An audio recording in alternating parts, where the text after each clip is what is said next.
it begins and ends with our coach.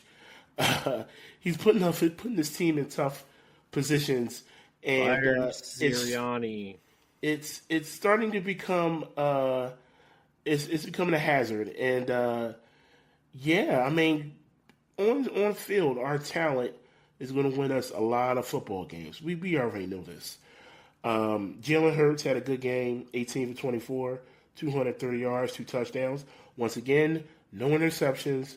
We win most of our games when Jalen Hurts doesn't turn the ball over. Cool. Devontae Smith. I said this last week, and I'll say it again. He just has a knack for the spectacular when it comes to the catches. He just made great catches. I don't know how he does it, but he had another great catch in the end zone this week. And our defense. Our defense came to play. We had 2 sacks. Zach Bond has been a great find for us in free agency. The dude is everywhere.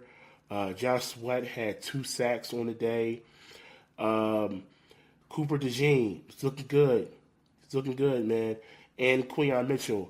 The stats will never show it because they're cornerbacks, but Quinyon is getting a lot of receiver one duties now, especially with Slay being in and out. And he's proven himself. He's not getting torched. He's not getting burned a lot. He's holding his own against some of these better receivers in the league so far during our season schedule. And it's showing. So props to both of them. But yeah, our coach, he consistently goes for 2-point conversions. I don't know why. I think overall, when it was all said and done, he left 9 points on the board because he wouldn't kick a field goal. He would go for 2, and it's like an ego thing for him now. Once he gets going, he has to stick to whatever his first initiative was, which is either go for 2 or kick field goals. So when he goes for 2 and misses it on a touch push, he has to do it again. I guess that riles up the team. I don't get it. He's trying to be Dan Campbell and failing. Yeah, I mean, yeah. It doesn't always work for Dan Campbell either. But, at least Dan Campbell has the wherewithal to, okay, we got to win this football game. The football game comes first.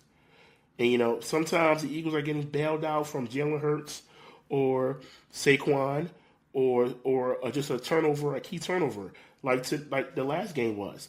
N'Kobe Dean had pretty much ended the game with a turnover with an interception in the end zone by Trevor Lawrence. We could have easily have lost this game to a 2-6 Jaguars team. And it would have been just as bad as the Falcons game. So he at this point is either going to be Howie Roseman or Jeffrey Lurie, the owner. He's going to have to sit down with him and say, hey, you got to put your ego aside, man. Make the right decision on the field and put this team in the right position to win. Because if this keeps going, he's going to cost us a game. And I surely don't hope it's not a big game or a playoff game. Because if it is one of those games, he might not make it out of the building, the stadium.